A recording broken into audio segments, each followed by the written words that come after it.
Muy buenos días, doctor Jenner Villarreal Castro. En esta oportunidad nos ha tocado exponer a mi grupo aisladores con núcleos de plomo, el cual está conformado por los siguientes integrantes: ingeniero Aguilar Velázquez Yolvi, ingeniero Escobal Carrera Paul, ingeniero Guillén Romero Marco, ingeniero Luna Huerta Fischer, ingeniero Mas Camus Rondin, ingeniero Rodríguez Herrera Jorge, ingeniero Sánchez Tamay Darwin, ingeniero Tafur Revilla Manuel y el arquitecto Ojeda Soto Jaime Alberto.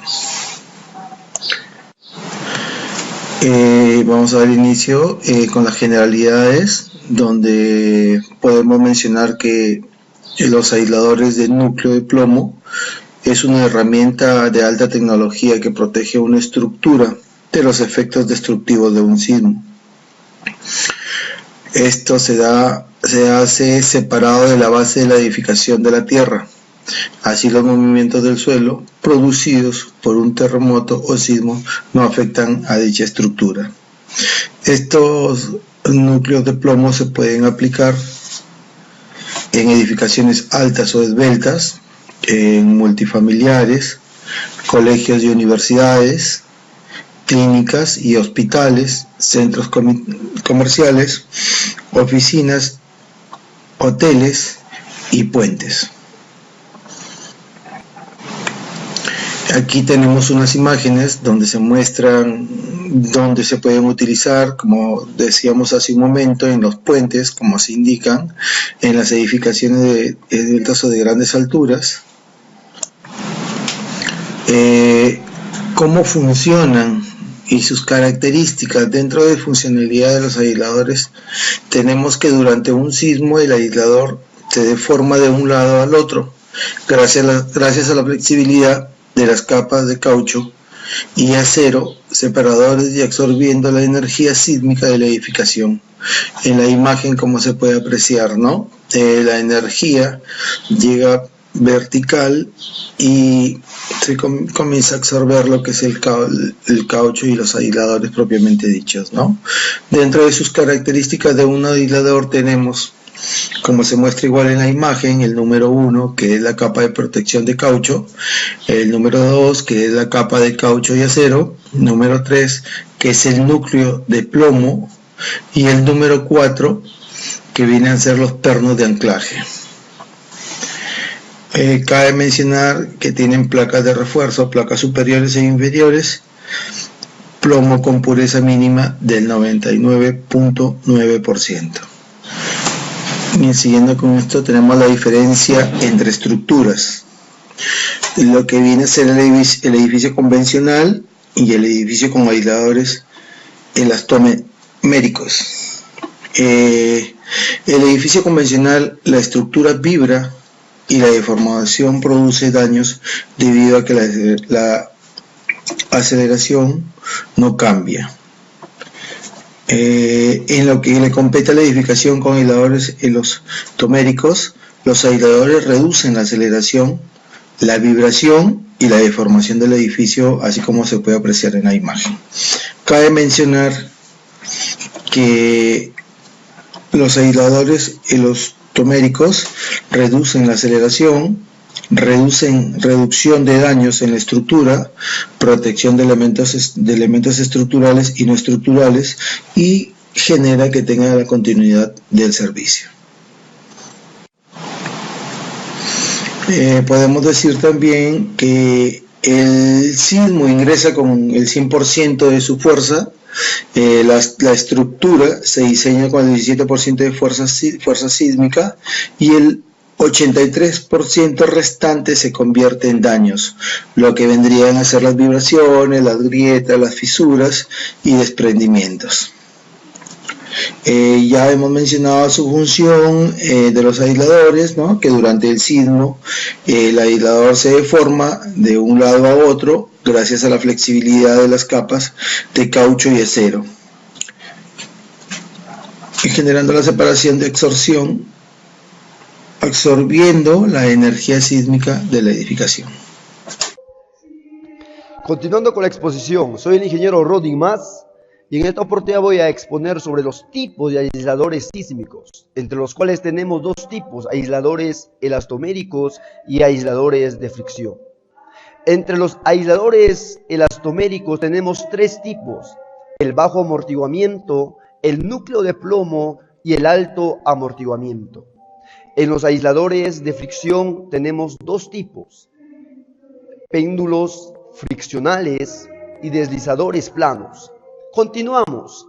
Los aisladores elastoméricos de bajo amortiguamiento, podemos decir que está conformado por varias capas de caucho. Lo más principal, esto permite una adherencia tan resistente que ante demandas extremas el caucho fallaría antes que la unión.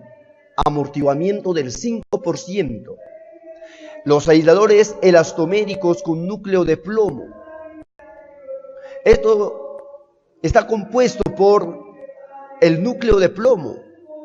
Esto brinda la posibilidad al aislador de disipar una mayor cantidad de energía, aproximadamente entre el 20 y el 35% del amortiguamiento efectivo. La presencia del núcleo también aumenta la rigidez del aislador, lo cual puede ser beneficioso en estructuras pesadas o con problemas de torsión. Continuamos. Los aisladores elastoméricos de alto amortiguamiento. Está compuesto por capas de caucho viscoso. Y acá vamos a explicar sobre las capas de caucho viscoso. La viscosidad del caucho en los dispositivos HDR se altera químicamente para modificar su comportamiento histérico. De esta manera pueden proveer un mayor amortiguamiento entre el 8 y 15% del crítico. Es relevante precisar que por la alternación química del caucho, este puede sufrir un deterioro acelerado, por lo cual el proyectista deberá especificar una pintura protectora. Seguimos. Los péndulos friccionales están compuestos por pastillas. Estos tienen una gran capacidad de amortiguamiento por oposición al desplazamiento a través de fricción. 63.6% del valor crítico. La gran desventaja reside en que no son capaces de desarrollar fuerza restitutiva. Y por último tenemos los deslizadores planos. Utilizada una tecnología en su fabricación, esto permite un porcentaje de rotación menor, absorbiendo posibles problemas en la instalación, lo que implica una mayor vida útil. Estos dispositivos de fabricación de acuerdo a los requerimientos de cada proyecto. Bueno, esto ha sido todo mi parte respecto a mi sustentación. Gracias. Continúan con la exposición. Mi nombre es Emanuel Tafur Revilla, ingeniero civil de profesión. En la actualidad en el Perú no se cuenta con una norma específica para diseñar estructuras aisladas, si bien hay intentos como la elaborada por el ingeniero Jaime Sandoval Vallarte, pues una investigación, pero no hay una norma aprobada por el Congreso de la República. La norma es 030 en el artículo 23, sistemas de disipación de energía, considera 3 puntos. El primero, que para la utilización de estos dispositivos se permite siempre y cuando se considere el capítulo 2 de la presente norma, el cual es peligro sísmico. El punto número 2 nos orienta a la utilización de la norma americana ASC y SEI. El punto número 3 es que la supervisión e instalación es a cargo de un ingeniero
Buenos días, doctor.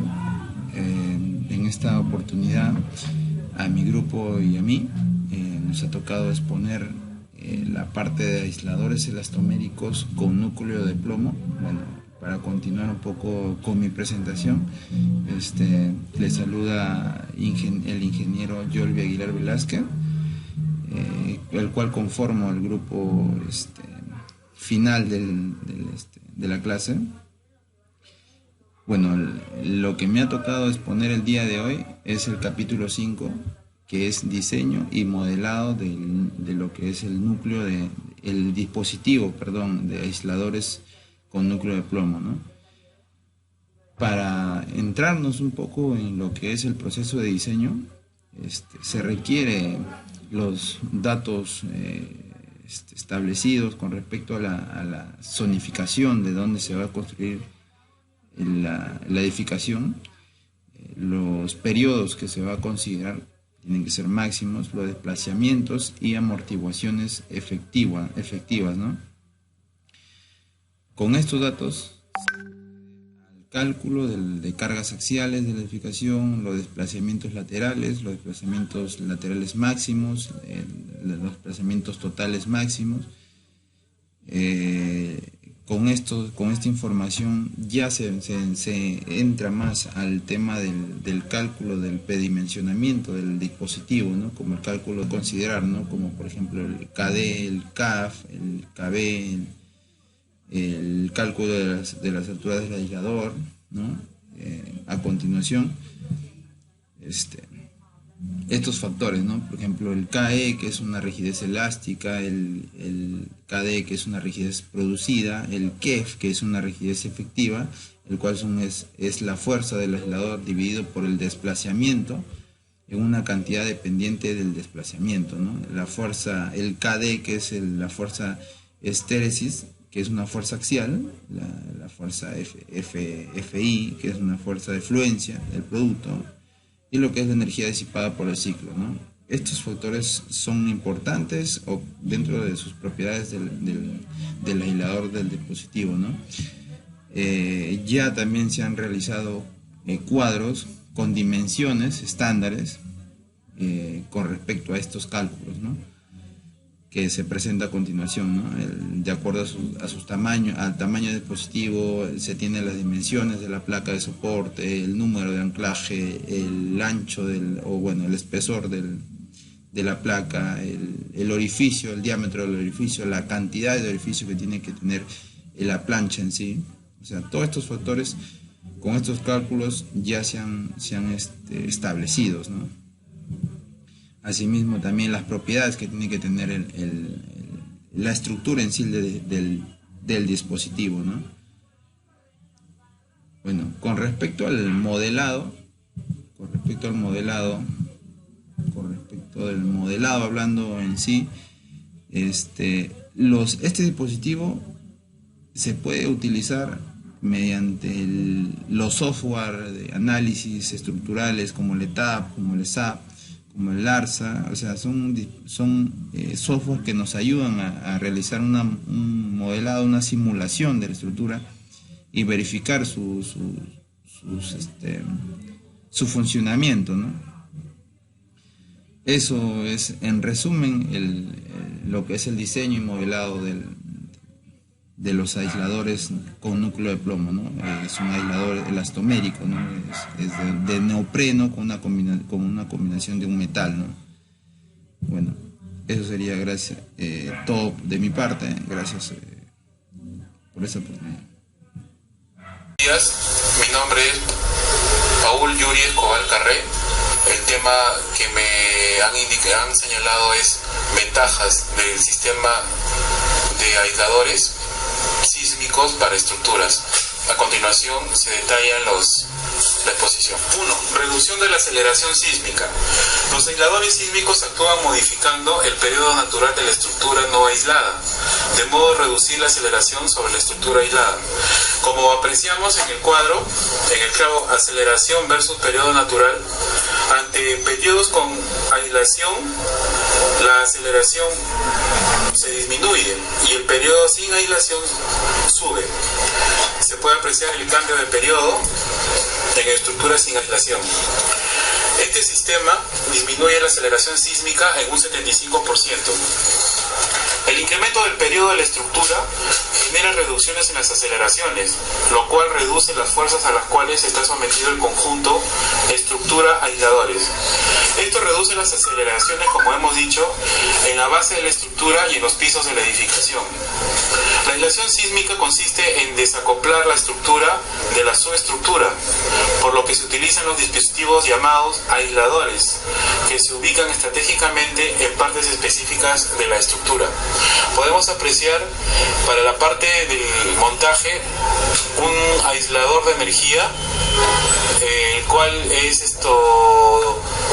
importante para el sistema de aislación. Segunda ventaja, reducen los desplazamientos o deformaciones.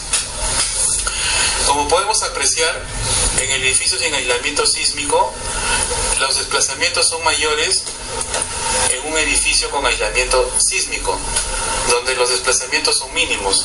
La presencia de los aisladores en la base y el mencionado comportamiento del cuerpo rígido genera pequeños desplazamientos entre pisos, como se puede apreciar en la gráfica de edificio con aislamiento sísmico, con lo que se puede, en muchos casos, realizarse un diseño elástico de los elementos estructurales. La reducción de los desplazamientos relativos entre pisos también trae como consecuencia que se disminuyan las solicitaciones sobre los elementos no estructurales, permitiendo de esta manera una reducción significativa de los daños en elementos estructurales y en elementos no estructurales. Ventaja número 3. Retornan a su posición inicial luego de un sismo severo. Como podemos apreciar en las dos fotografías, se ha desacoplado la estructura de la subestructura y en el centro ustedes pueden apreciar los aisladores sísmicos. Una de las mayores ventajas del uso de aisladores sísmicos es que la operatividad de las estructuras puede recuperarse inmediatamente después de la ocurrencia de un sismo, en la medida en que se logran los objetivos de desempeño previsto. Ventaja número 4. Permiten reducir volumen de concreto y acero en estructuras. El diseño sismo-resistencia de edificios con aisladores sísmicos consiste en la modificación de las características dinámicas de la edificación, reduciendo su demanda sísmica. Ventaja número 5. No afecta la arquitectura de la superestructura por su ubicación en la base de la estructura. Se refiere a que el aislamiento sísmico tiene como principio proteger a las estructuras de los sismos. Para ello desacoplan a la estructura del movimiento del suelo, logrando un incremento en el periodo fundamental de vibración en todo el sistema. Esta tecnología de protección sísmica ha sido probada a lo largo de años en estructuras de todo el mundo, asegurando primeramente la vida humana y reduciendo al mismo tiempo el daño en elementos estructurales, lo que permite estructuras más esbeltas y más económicas. Como se puede apreciar en la diapositiva, primeramente tenemos el Hospital Santa Gema, que fue construido por el gobierno regional de Loreto con una inversión de 139.892.501 soles sobre un terreno parcialmente ocupado cuya área total es de 24.567 metros cuadrados. Esta obra es el primer edificio en la selva que cuenta con aisladores sísmicos. La edificación cuenta en total con 13 deslizadores ubicados principalmente en la zona de escaleras y pistas de ascensores, así como 28 aisladores situados casi todos debajo de cada columna de los 7 bloques. En la siguiente figura tenemos el gobierno regional de Pasco construyó el Hospital Daniel Alcides Carrión. Abarca un área de terreno de 10.351 metros cuadrados y con una inversión superior a los 250 millones, que cuenta con aisladores sísmicos, tecnología que permitirá reducir el impacto de los movimientos telúricos, convirtiéndolo en la estructura más segura. Ventaja número 6. La estructura sigue en condiciones operativas debido a que no se presentan grandes daños. Los aisladores sísmicos reducen entre un 70 y 90% el impacto de un terremoto o sismo, protegiendo la vida de las personas, evitando los daños de elementos estructurales y no estructurales, permitiendo que la obra permanezca operativa después de un sismo. Continuando con la exposición, vamos a continuar con lo que es desventajas. Mi nombre es Darwin Sánchez Tambay y lo que voy a explicarle es las desventajas de los sistemas de aisladores.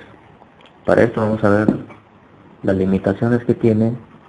Vemos que es ideal para edificios menores de 10 pisos y los que tienen mayor gran envergadura no tienen muchos beneficios. También es ideal para suelos rígidos, solamente para suelos rígidos.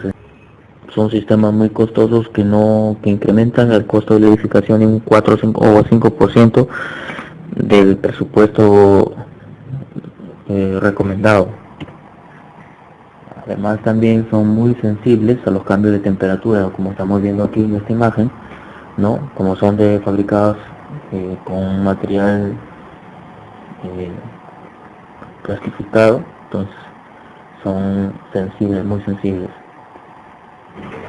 Además también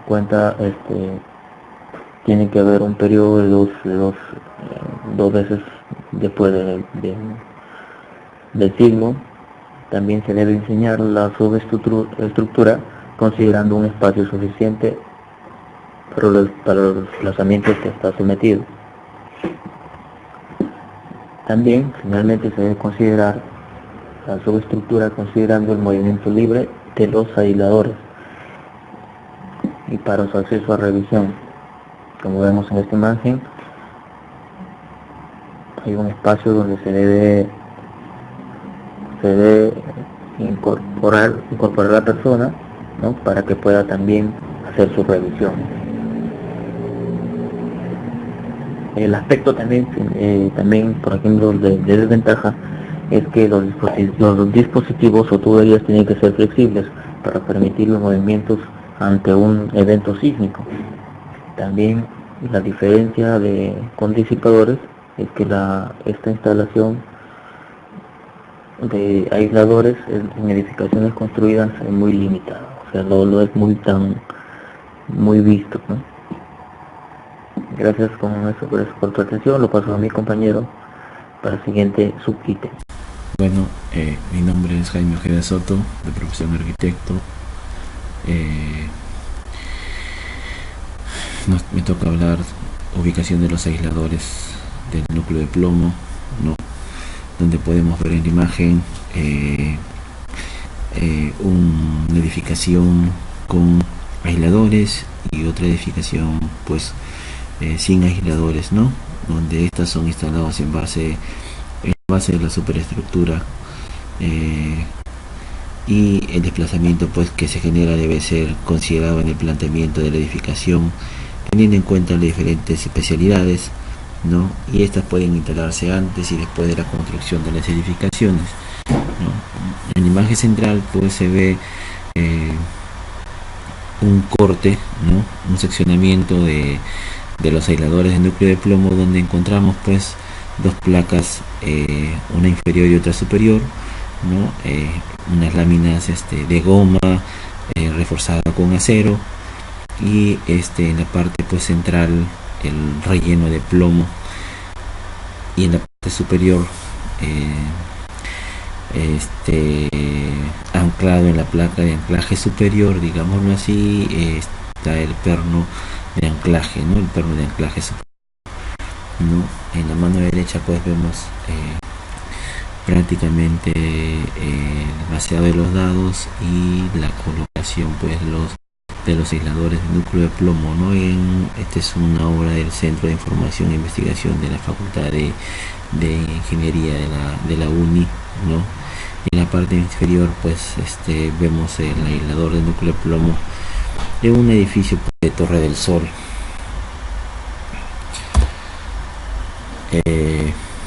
Antes, en esta instalación del proceso constructivo que tenemos que ver, ¿no?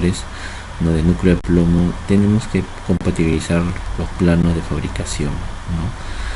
Para poder pues empezar a hacer los dados, ¿no? Donde va a ir colocado prácticamente este aislador, ¿no? Posteriormente se hace el engomado, se hace la limpieza antes del vaciado, ¿no? La habilitación del acero, de acuerdo pues al plano de fabricación de este aislador, ¿no?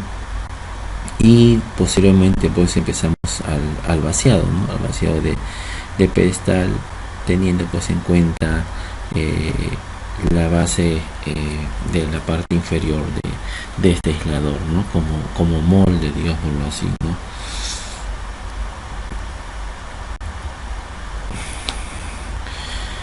Después pues una vez colocado tenemos que curar el concreto, ¿no? Como vemos en la imagen en la parte 4, ¿no? Curamos el concreto, pero posteriormente hay que tener en cuenta que los rellenos, esos vacíos que se generan en esos espacios, lo vaciamos con grout, ¿no? La cual debe presentar una superficie rugosa y debe estar saturada pues superficialmente seco, ¿no?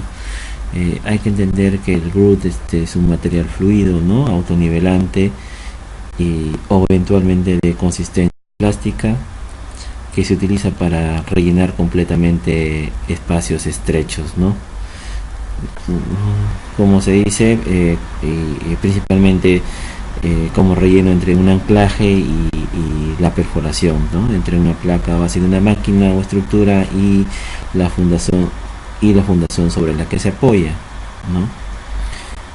Y esta pues al endurecer el grout debe ser capaz de transmitir uniformemente los esfuerzos de la máquina o estructura hacia pues, la fundación, ¿no? Aquí vemos las imágenes en la parte inferior cómo se está vaciando el grout, ¿no? Y en la parte izquierda pues cómo queda, ¿no?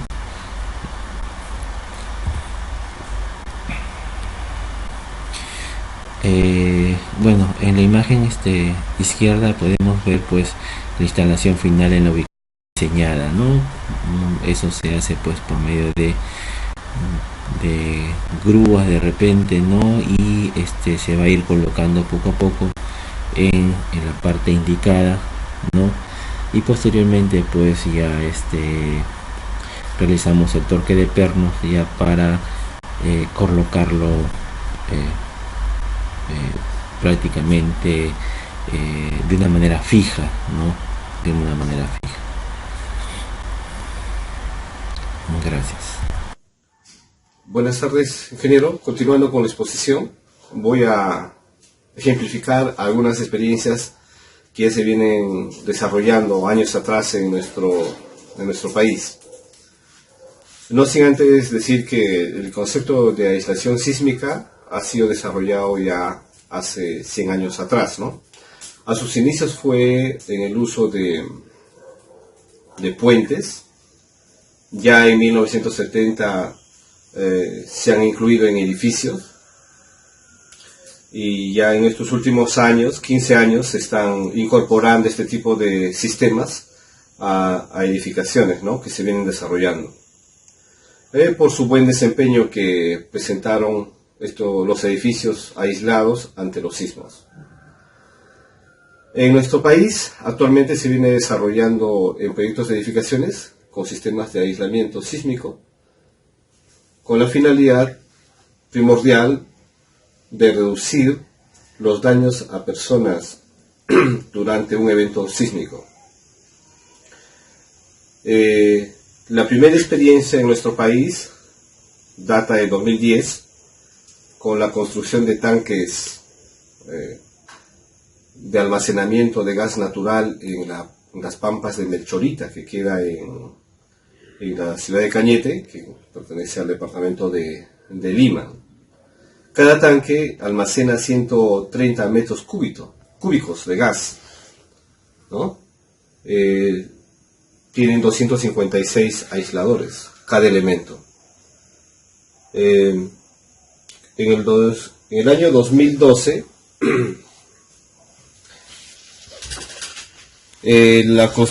se construyó el edificio corporativo de Graña y Montero, quienes también incorporan este tipo de sistemas, de tecnologías, y ellos edifican un edificio de 7 pisos 4 sótanos e incorporan 28 aisladores, ¿no? El sistema utilizado son aisladores sísmicos con núcleo de plomo.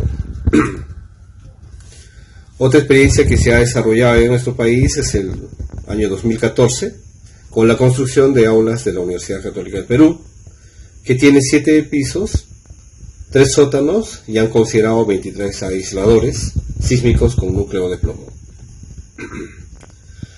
Otra experiencia también que se ha desarrollado ese mismo año, 2014, es la construcción de la Universidad de Ingeniería y Tecnología, UTEC, en Barranco, Lima, que este edificio posee 12 niveles y 2 sótanos. Es un edificio más grande hasta el momento que se ha incorporado este tipo de tecnología.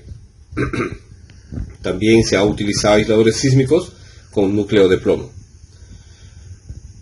También se ha hecho una construcción de una biblioteca en la Universidad Nacional de Ingeniería, la UNI, en el año 2014. Este edificio tiene 4 pisos, ¿no? También se ha usado aisladores sísmicos con núcleo de plomo. Bueno, ya como se puede ver, también existen otros tipos de experiencias en edificaciones multifamiliares, hospitales, etcétera. Ya se han ido incorporando este tipo de sistemas. Por otra parte, la concepción para la elaboración de estos sistemas, hay que tener en cuenta que lo diseña un equipo de profesionales especializados, ¿no? Con experiencia y conocedores en este tipo de tecnologías. Ellos ya consideran los costos de instalación, consideran temas de protección contra el fuego, para que no sean afectados este tipo de dispositivos, el costo del sistema de conectores flexibles en las instalaciones y juntas de dilatación. Actualmente el precio por metro cuadrado varía entre 30 a 50 dólares. Desde mi punto de vista, considero que es un buen sistema que se debe incorporar, ¿no? Por su buena respuesta ante eventos sísmicos. Agradezco por su atención. Mi nombre es Jorge Luis Rodríguez Herrera, integrante del grupo de la Maestría de Gerencia de la Construcción Moderna. Me ha correspondido tocar los puntos o los ítems 11 y 12 de la distribución del trabajo grupal. Empezaré por el punto o el ítem 11 correspondiente a la comparación entre los aisladores de base o más conocidos como aisladores sísmicos y los disipadores viscosos. Para ello voy a hacer un resumen de las diversidades que se tienen en ambos sistemas para posteriormente pasar a unos conceptos o marcos conceptuales y unas conclusiones y recomendaciones. Nosotros ya hemos visto durante el curso y durante la exposición de mis compañeros que tenemos los aisladores de base que conforman el grupo de los disipadores pasivos, ¿no? Y estos están conformados en algunos casos, bueno, dentro de la diversidad de sistemas que existen, los de aisladores elastoméricos con y sin núcleo de plomo. Tenemos los aisladores de péndulo friccional, los aisladores de péndulo doble, los aisladores de péndulo triple, ¿no? Y por aquí en la derecha tenemos a los disipadores metálicos, los disipadores por fricción flexionante, los disipadores hadas o tadas, ¿no? Los disipadores viscosos, ¿no? Los más conocidos, los Taylor. Tenemos los disipadores Shervin de Luis Bozo. Tenemos los muros disipadores que son muy usados en Japón o han sido muy usados en Japón o probados en Japón. Tenemos los disipadores viscoelásticos y tenemos, digamos, de alguna forma, por último, los disipadores de rioste de prandeo restringido, ¿no? Aquí en esta diapositiva estamos viendo una diversificación de sistemas de protección sísmica, que no son todas. Existen muchos más sistemas, pero estos son los más importantes. Dentro de ellos, debo mencionar que los más usados como sistemas de protección sísmica son los aisladores de base elastoméricos con núcleo de plomo y los disipadores viscosos, ¿no? Bueno, dentro de la configuración interna de estos mecanismos o sistemas de protección sísmica, tenemos en el caso de los aisladores, ¿no?, los aisladores tipo LRB, cuyas siglas corresponden a las palabras en inglés Lead Rubber Building, ¿no?, que son los aisladores con núcleo de base y placas metálicas en su interior. También tenemos los aisladores HLRB, que son los High Damping Rubber Bearing, y también existen los DLRB. Bueno, la diferencia entre estos aisladores consiste o consta en el grado de amortiguamiento que generan dentro del sistema que conforman entre la subestructura y la superestructura, ¿no? Los amortiguadores LRB tienen un bajo porcentaje de amortiguamiento, mientras que los DLRB y los HLRB tienen un mayor porcentaje o coeficiente de amortiguamiento. Si nosotros vemos aquí en la diapositiva de inferior, bueno, la que estoy marcando, tenemos que los amortiguadores elastoméricos sin inclusión de núcleo de plomo o placas metálicas tienen una mayor deformabilidad o deformación con respecto a los aisladores con núcleo de plomo y placas metálicas. Esa es la diferencia entre uno y otro. Por acá a la derecha tenemos los sistemas de disipación viscosa, ¿no? Tenemos los más conocidos, como ya se mencionó hace un momento atrás, los Taylor, y hay otras marcas que también fabrican estos sistemas, pero son, digamos, de menor reconocimiento. Dentro de la disposición o la configuración en estos elementos o amortiguadores Taylor o disipadores viscosos, está la configuración en cuanto a la colocación. Tenemos por aquí la configuración diagonal simple, tenemos la configuración tipo chevron brace, ¿no? Tenemos la tipo chevron brace invertida, la diagonal compuesta, estos sistemas aplicados a edificaciones, mientras que por aquí tenemos un disipador viscoso para puentes. Estos disipadores viscosos, en cuanto a su configuración, está en función al grado o a la necesidad que se tienen de él. Obviamente una configuración de este tipo chevron es mucho más costosa que una diagonal simple, ¿no? O digamos un sistema compuesto de diagonales, ¿no?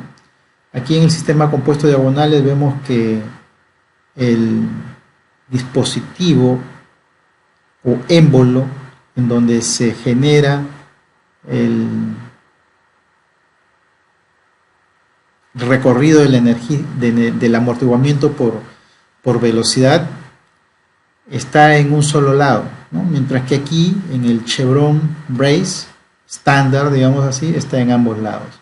El más efectivo es el chevron brace porque aquí la tensión es absorbida totalmente por, bueno, las componentes horizontales ¿no? De ambas diagonales es absorbida totalmente por el amortiguador viscoso, ¿no? Mientras que aquí una componente es absorbida por el amortiguador viscoso, mientras que la otra por los elementos que conforman la estructura, ¿no?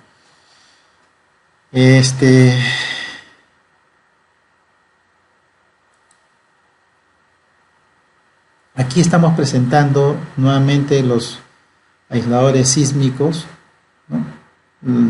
El HDRB que vimos hace un rato, el RB, uno de ejemplo de fricción y sus correspondientes diagramas histeréticos, ¿no? Su relación fuerza versus desplazamiento, tanto para el de bajo amortiguamiento como el de amortiguamiento intermedio.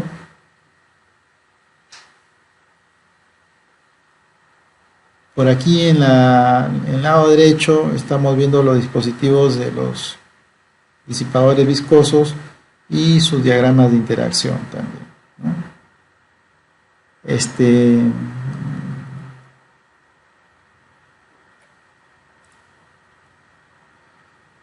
Aquí estamos, o vamos a ver cómo es que en ambos casos, cuando ingresa la energía sísmica, ¿no?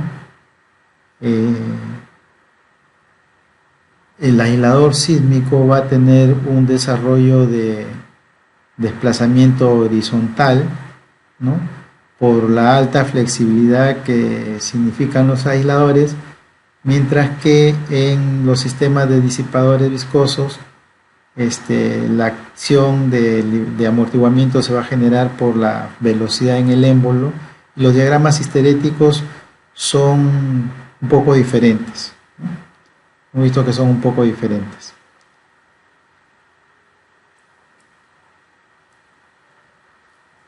Algunas estadísticas.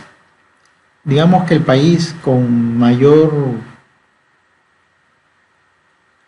investigación en tema de aisladores y disipadores es Japón, ¿no? Está Nueva Zelanda, Japón, Estados Unidos.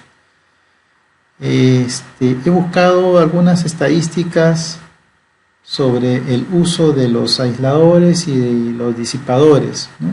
Y he encontrado por ahí en un video estos números referenciados al año 2012 y al año 2014. Entonces tenemos que los aisladores de base, ¿no? En el formato LRB están en el orden del 27% del uso total, ¿no? En los edificios que se han empleado en Japón. Los RB 41%, los SLB D 13% y los HDR 19%. Mientras que los dispositivos viscosos, ¿no? Dentro de la gama que hemos visto que existen, los metálicos, los de aceite, los viscosos, los viscoelásticos y los friccionantes, están en este orden de proporción en cuanto a su uso. Entonces vemos que los viscoelásticos dentro del uso están en el orden de un 5%, pero esto se debe no tanto a porque tenga poca aceptación, sino al tiempo con el cual se viene investigando, ¿no? O implantando en el sistema de reforzamiento o protección sísmica, ¿no? Los de acero figuran en mayor proporción porque son sistemas mucho más antiguos que se han venido usando, propios de la configuración estructural de los edificios metálicos. Como estadística internacional o mundial, en cuanto a los aisladores de base, tenemos que en Japón hay aproximadamente 7.800, aunque esto ha subido a algo de 11.000, 12.000 edificios en los cuales se han utilizado aisladores. China 4.000, Estados Unidos 500, Perú está por aquí chiquitito en 10 y Chile 75. Estos números son números de una estadística que no tiene referencia de año, pero deben ser de aproximadamente el 2010-2011. Con respecto a los disipadores sísmicos, no he encontrado estadísticas en cuanto a su uso a nivel mundial, pero sí he encontrado una referencia verbal en una exposición en que la relación de uso de los sistemas de aisladores con respecto a los disipadores viscosos es de 1 a 3. O sea que de 100 edificios protegidos, 70 han usado aisladores y 30 disipadores viscosos. Bueno, sabemos que la ecuación de el equilibrio energético entre la energía que desarrolla el sismo y la energía que se desarrolla en la configuración dentro de la subestructura con superestructura, hay 4 componentes básicamente, ¿no? La componente que tiene que ver con la energía elástica propia del edificio, la energía cinética propia del edificio, la energía de amortiguamiento propia del edificio y la energía histerética desarrollada también propia del edificio, ¿no? O de la estructura. Entonces, una vez que se ha generado el sismo, se ha generado el movimiento, parte de la energía se va a desarrollar en el desarrollo elástico del comportamiento de los elementos y el cinético. Es decir, que una vez que el movimiento sísmico haya parado, esta energía elástica y esta energía cinética van a tomar los valores de cero. Por lo tanto, la energía que va a quedar, digamos, permanente, no permanente, sino por desarrollar o terminar de desarrollarse, es la energía de amortiguamiento y la energía histerética. Entonces, dentro del desarrollo de la energía en el tiempo, ¿no? En esta simbiosis entre sismo y estructura, tenemos que en color amarillo, por ejemplo acá en este gráfico, es el área que absorbe la energía elástica potencial más cinética. La verde, la energía disipada por los amortiguadores, ¿no? Por el amortiguamiento, intrínseco de la estructura. Y la roja, la energía histerética disipada por la estructura. Esto es para un edificio sin protección sísmica, ¿no? Sin protección sísmica. Para un edificio con protección sísmica del tipo aislador de base, esta configuración vendría a ser la misma, sino que una gran parte de la energía es disipada en la subestructura, de tal forma que a la superestructura le ingresa una menor energía que tendría, digamos, este mismo esquema, ¿no? Claro que en menor magnitud. Por acá a la derecha también tenemos el mismo sistema, tenemos, digamos, los mismos componentes de la ecuación, pero la energía elástica potencial y cinética y la energía de amortiguamiento, que son intrínsecos al sistema, son asumidos en un porcentaje por la estructura, pero la energía histerética, una parte es asumida por la energía disipada por el dispositivo viscoelástico y la otra por la estructura.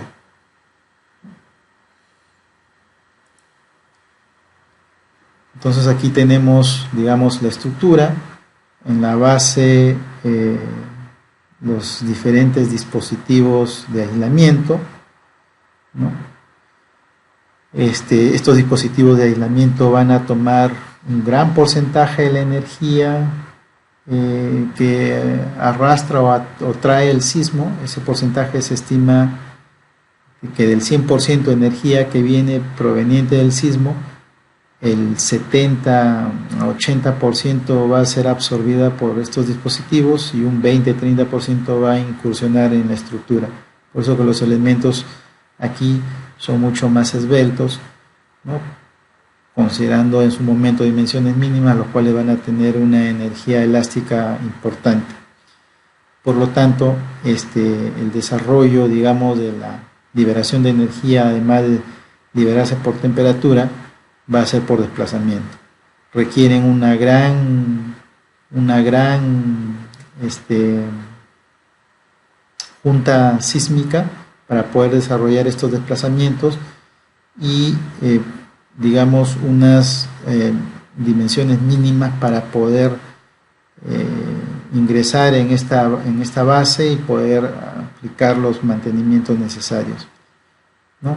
Cuando se usan estos dispositivos, generalmente se dice que se deben usar en estructuras de baja altura, ¿no? O sea, de periodos cortos, para poder tener éxito y llevarlos a periodos largos. Esto tiene que ser tomado con mucho cuidado porque dependiendo del tipo de suelo puede ser contraproducente o no el llevar estos periodos cortos a periodos largos. ¿Por qué? Aquí en azul tenemos la curva que refleja la relación de la cortante basal con el periodo de la estructura. Entonces, para suelos rígidos tenemos esta curva que está en azul, la cual para determinados periodos nos va a representar o se va a convertir, digamos, esa energía en una cortante máxima, ¿no? Que se da generalmente para periodos cortos. Mientras que un suelo flexible, ¿no? Un suelo malo, esa cortante basal máxima no se da para periodos cortos, sino para periodos relativamente largos. Entonces, si yo cometo el error de llevar una estructura de periodo corto en un edificio flexible, perdón, en un suelo flexible, ¿no? Llevarlo a un punto tal que en ese suelo flexible esté coincidiendo con la máxima amplitud del suelo, eso va a generarme, me puede generar resonancia, o en todo caso me puede generar que en vez de disminuir la cortante, ¿no? O en vez de incursionar en zonas donde la cortante es menor, puedo estar incursionando en zonas donde la cortante es mayor. Entonces, para suelos flexibles hay que tener mucho cuidado, mientras que para suelos rígidos, la curva azul, es digamos menos probabilístico, se tiene menor probabilidad de poder cometer ese error, ya que se sabe que para periodos cortos las cortantes máximas se dan al inicio, ¿no? Entonces ahí sí, en suelos rígidos con seguridad uno puede llevar hacia la derecha, o sea, aumentar el periodo de la estructura hacia la derecha, de tal forma de conseguir una menor cortante. Ahora, con respecto a la relación aceleración versus periodo, ¿no? Nosotros tenemos que el espectro tiene, de acuerdo al amortiguamiento de la estructura, tiene un comportamiento diferente para un periodo ubicado en un punto tal que cuando se prolonga este periodo o cuando a la estructura es llevada a periodos largos, ¿no? Entonces, de acuerdo a la amortiguación que se genere, ¿no? Porque ya hemos visto en la ecuación, ¿no? Que se genera un incremento de amortiguamiento, o digamos que se disipa la energía por un factor de amortiguamiento y un factor histerético, ¿no? Entonces, de acuerdo a la curva de amortiguamiento, nosotros podemos, bueno, o vamos a tener menores aceleraciones. Al tener menor aceleración, la fuerza cortante va a ser menor, porque la fuerza cortante ya se sabe que es masa por aceleración. Entonces, esa es la idea de los aisladores sísmicos, ¿no? Llevar los periodos, alargar los periodos para que de esa forma la aceleración disminuya, ¿no? Y disminuyendo la aceleración se disminuye las fuerzas sísmicas, ¿no? De tal forma que la energía que ingresa al sistema, o sea, la estructura propiamente dicha, columnas, vigas, placas, si es que las hay, sean menores a las que toma un edificio convencional. Por acá, por el lado derecho, tenemos los disipadores viscoelásticos, ¿no? Estos disipadores, su función es diferente, ¿no? La energía se va a disipar por un tema de la velocidad que se desarrolla en estos fluidos, ¿no? Por los émbolos, y lo que se hace aquí es dotarle a la estructura un amortiguamiento adicional, ¿no? Complementario. Entonces lo que se aumenta aquí es el amortiguamiento, ¿no? Por eso es que en el diseño al amortiguamiento intrínseco de la edificación se le agrega este amortiguamiento viscoso. Entonces lo que se está haciendo dentro de una gama, de una serie de diferentes comportamientos con respecto al amortiguamiento, lo que se está haciendo es disminuir o mejor dicho, aumentar el amortiguamiento, no disminuirlo, sino aumentar el amortiguamiento de tal forma que la aceleración sea menor. Al tener menor aceleración, también vamos a tener menor fuerza sísmica, ¿no?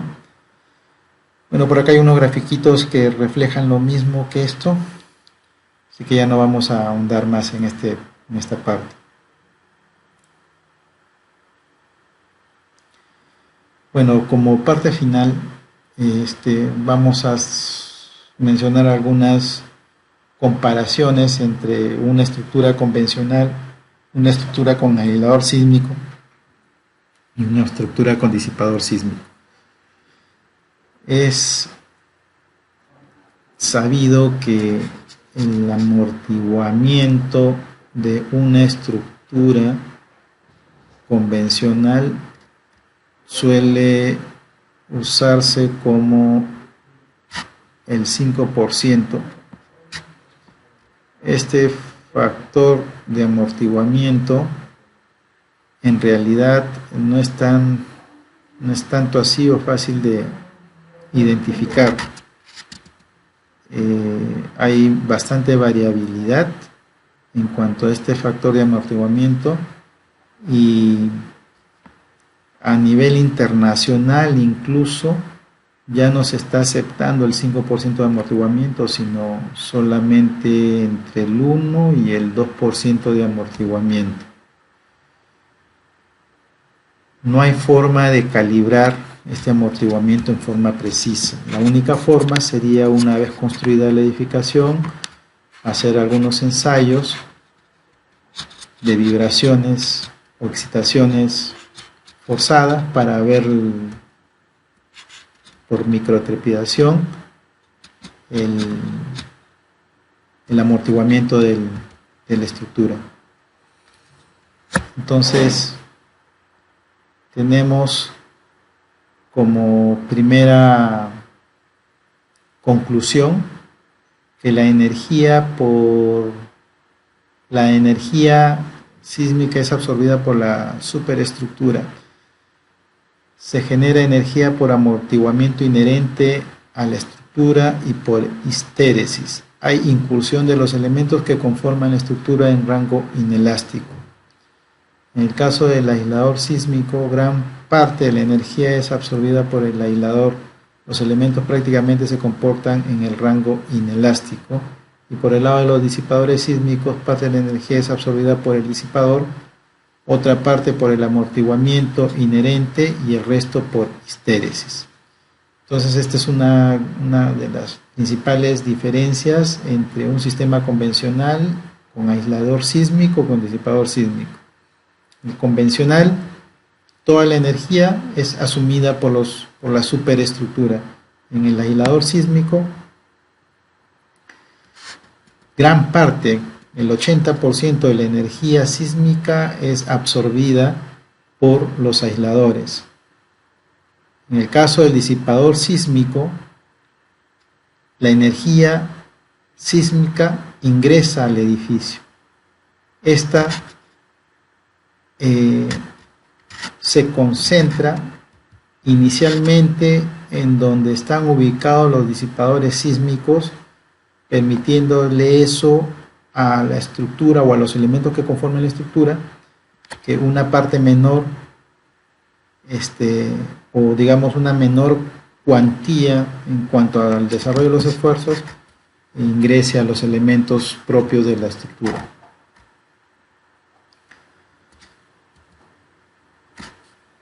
Bueno, esto también se refleja aquí en la conclusión número 2, ¿no? Ahora, dependiendo del tipo de suelo, la aceleración de la estructura depende de su periodo natural y su amortiguamiento inherente. Dependiendo del tipo de suelo, la aceleración de la estructura depende del amortiguamiento inherente de la estructura y su complemento con el amortiguamiento del aislador. Al generar mayor liberación de energía por desplazamiento, lo que hace que el sistema tenga periodos largos. Y en el disipador, dependiendo del tipo de suelo y del amortiguamiento inherente a la estructura, la aceleración de la estructura disminuye al aumentar el amortiguamiento complementario que incurren por los disipadores, disminuyendo los periodos, ¿no? Otra conclusión es que las distorsiones de entrepiso disminuyen con el aislador sísmico o con el disipador sísmico, ¿no? Con respecto al sistema convencional, siendo, digamos, las distorsiones de entrepiso menores en el caso de aisladores sísmicos que en el caso de disipadores. La rigidez y la masa del edificio se activan completamente en un sistema convencional. En el aislador sísmico, al aumentar el amortiguamiento, la rigidez y la masa disminuyen más que con sistemas convencionales y disipadores. En el disipador, al aumentar el amortiguamiento, la rigidez y la masa disminuye, pero en menor cuantía que con el aislador sísmico. Para sismos frecuentes y severos, la energía se disipa por daño en la estructura en el sistema convencional. En el aislador sísmico, para sismos frecuentes, raros y muy raros, los elementos se comportan casi elásticamente y no sufren daños. Y en el caso de disipadores, es posible que para sismos raros y muy raros la estructura sufra daño. Una séptima conclusión sería que la estructura para sismos frecuentes en sistemas convencionales puede no tener operatividad. En el caso de aislador sísmico, el edificio se garantiza su continuidad operacional para sismos incluso hasta muy raros, y para el caso de disipadores sísmicos, la estructura para sismos muy raros puede no tener operatividad continua. Una octava conclusión sería que la estructura es costosa en cuanto a su post-recuperación. En el caso de estructuras convencionales, en el caso de aisladores sísmicos, la estructura es casi costo cero, su recuperación, o sea, mejor dicho, no le pasa nada, no sufre daños. Y en el caso de disipador sísmico, en el caso de sismos intermedios, raros y muy raros, puede tener un costo significativo su rescate. Bueno, en cuanto a qué es más recomendable, si usar aisladores o disipadores, hay corrientes, ¿no?, que se pronuncian al respecto, y cada una le da la importancia que están basadas en sus investigaciones. Definitivamente, si los aisladores estuviesen bien calculados, bien diseñados, y el control de calidad con el cual han sido fabricados estuviese bien regulado, es por criterio lógico, para mi entender, que yo prefiera generar que la energía no ingrese a la estructura, ¿no? Es obvio. O sea, si yo pudiese levantar la estructura cuando haya un sismo para dejarla suspendida en el aire y no tenga interacción con el suelo, sería lo mejor. Eso es más o menos el efecto que genera el aislador, ¿no? Hacer que la energía no ingrese o ingrese en muy poca cuantía a la estructura. Mientras que el disipador de cualquier tipo, porque al final casi todos los disipadores tienen, digamos, esa misión de ayudar a absorber la energía interrelacionada con la estructura, el disipador viscoso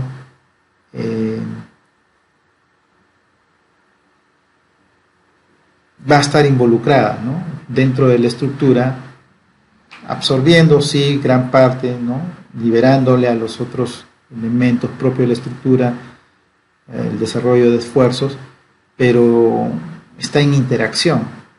Al estar en interacción, si es que tampoco fallan estos sistemas, los elementos que conforman la estructura pueden tomar esfuerzos mayores a los asumidos, ¿no? Entonces, también tiene sus bemoles el sistema de disipador, y en cuanto al mantenimiento, ya los aisladores son fabricados contra el fuego, no hay ese temor, pero ambos más o menos tienen un periodo, digamos, de trabajo con poco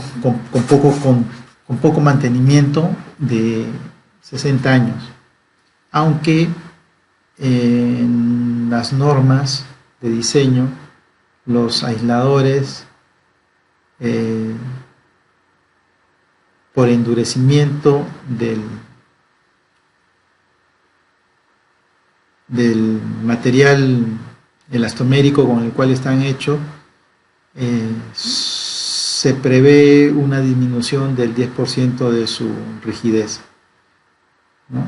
Entonces, mientras que en los disipadores, aparentemente, dice el fabricante o los fabricantes, que no necesita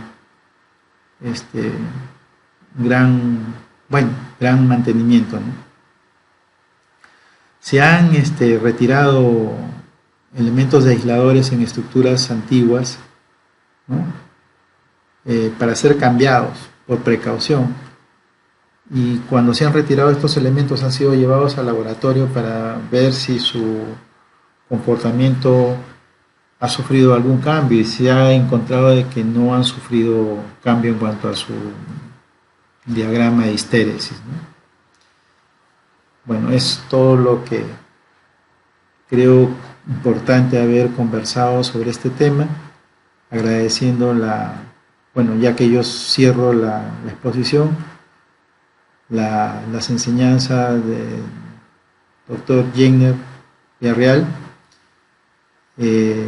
las motivaciones y la reflexión para poder seguir investigando y aplicando estos sistemas que, como lo dije en la segunda exposición, no son sistemas nuevos, son sistemas muy antiguos,